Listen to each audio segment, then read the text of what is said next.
proyek lainnya, kita pasti dituntut untuk membuat laporan penelitian.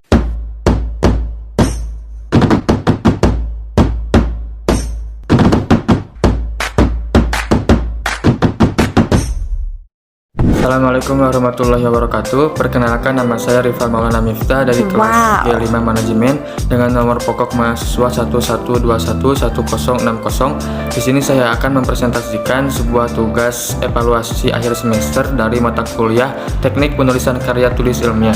Artinya, penulisan karya ilmiah telah dilakukan sebelum memasuki bangku perkuliahan.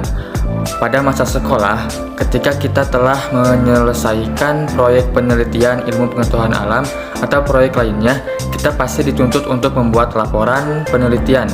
Begitupun ketika menjelang kelulusan, beberapa sekolah mensyaratkan penulisan karya ilmiah sebagai salah satu syarat kelulusan. Karya ilmiah sangat berkaitan erat dengan dunia pendidikan dan juga dunia penelitian.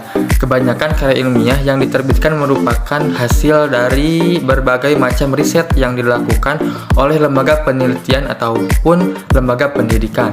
Mahasiswa saja, misalnya, setiap mahasiswa yang telah lulus pasti pernah membuat ataupun mengarang karya ilmiah berupa tugas akhir. Karya ilmiah berupa tugas akhir biasanya merupakan syarat utama yang harus dipenuhi oleh mahasiswa yang ingin menyelesaikan studinya. Berikutnya, pengertian karya ilmiah telah banyak dirumuskan oleh para ahli. Menurut Eko Susilo, karya ilmiah merupakan suatu tulisan ataupun karangan yang didapatkan sesuai dengan sifat keilmuannya dan didasari dari berbagai hasil pengamatan, penelitian, dan peninjauan terhadap bidang ilmu tertentu yang disusun dengan menggunakan metode tertentu. Dengan memperhatikan sistematika penulisan yang baik dan santun, serta dapat dipertanggungjawabkan keilmuannya. Adapun berikutnya yaitu jenis-jenis karya tulis ilmiah, antara lain yaitu 1 makalah, 2 artikel, 3 kertas kerja, 4 paper, 5 skripsi, 6 tesis, dan 7 disertasi. Pertama, ada makalah. Makalah merupakan karya ilmiah yang menyajikan sebuah masalah yang penyelesaiannya mengandalkan berbagai macam data yang ada di lapangan. Karya ilmiah ini bersifat empiris dan juga objektif dalam penyajiannya. Makalah biasanya dipresentasikan dalam sebuah kegiatan seminar ataupun acara-acara semi formal. 2. Ada artikel. Dalam konteks jurnalistik, pengertian karya ilmiah artikel merupakan karya ilmiah yang memuat pendapat subjektif pembuatnya mengenai sebuah peristiwa ataupun masalah tertentu. Sedangkan jika dipandang dari sudut pandang ilmiah, artikel dapat diartikan sebagai karya tulis yang sengaja dirancang untuk dimuat dalam jurnal ataupun kumpulan artikel yang dibuat dengan memperhatikan kaidah penulisan ilmiah dan mengikuti pedoman ilmiah yang berlaku.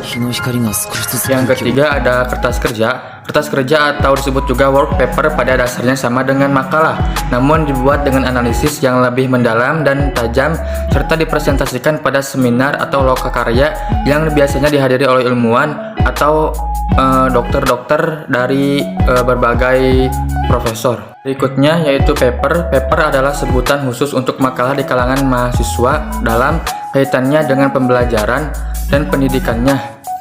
Sebelum menyelesaikan jenjang studi diploma, baik itu S1 atau S2 dan atau S3, sistematika penulisannya pun sama dengan artikel dan makalah, tergantung panduan yang berlaku di perguruan tinggi yang bersangkutan. 5. Ada skripsi. Skripsi merupakan karya ilmiah yang dibuat oleh mahasiswa untuk bisa mendapatkan gelar sarjana, baik itu S1 atau S2 atau S3. Skripsi memuat tulisan berisi pendapat penulis dengan mengacu ataupun berdasarkan teori yang telah diterbitkan sebelumnya. Yang ketujuh yaitu tesis. Tesis adalah karya tulis ilmiah mahasiswa untuk menyelesaikan program studi S2 atau pasca sarjana yang bersifat lebih dalam dibandingkan dengan skripsi. Tesis mengungkapkan pengetahuan baru yang didapat dari penelitian yang dilakukan individu yang bersangkutan. 7 yaitu disertasi. Disertasi atau PH.D. Tesis diperuntukkan bagi mahasiswa program S3 atau meraih gelar doktor atau doktor yang mengemukakan analisis yang dapat dibuktikan oleh penulis berdasarkan dengan data dan fakta yang sahih atau valid dengan analisis yang terinci. Disertasi berisi suatu temuan penulis sendiri yang berupa temuan orisinal. Yaitu ciri-ciri karya tulis ilmiah. antara lain yaitu satu, karya ilmiah menyajikan fakta-fakta yang dapat dipertanggungjawabkan. Dua, karya ilmiah yaitu disajikan dengan menggunakan bahasa baku. Yang ketiga, karya ilmiah ditulis secara jujur dan akurat. Yang keempat, karya ilmiah disusun secara sistematis, konseptual, dan prosedural. Yang kelima, penyimpulan karya ilmiah dilakukan berdasarkan fakta-fakta yang ada. Untuk berikutnya yaitu teknik penulisan karya ilmiah. Dalam menulis karya ilmiah terdapat beberapa teknik penulisan yang perlu dipahami dan diterapkan, antara lain yaitu satu, spasi atau jarak baris penulisan. Yang kedua, ukuran margin atau batas tepi.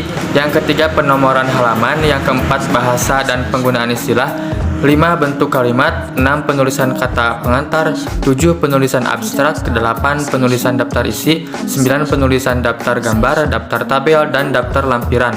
Yang ke-10, penulisan judul bab, judul subbab, dan judul anak subbab. Yang ke-11, penulisan paragraf. 12. Penulisan naskah atau teks. 13. Penulisan permulaan kalimat. 14. Penulisan bilangan. 15. Penulisan nama gambar dan nama tabel.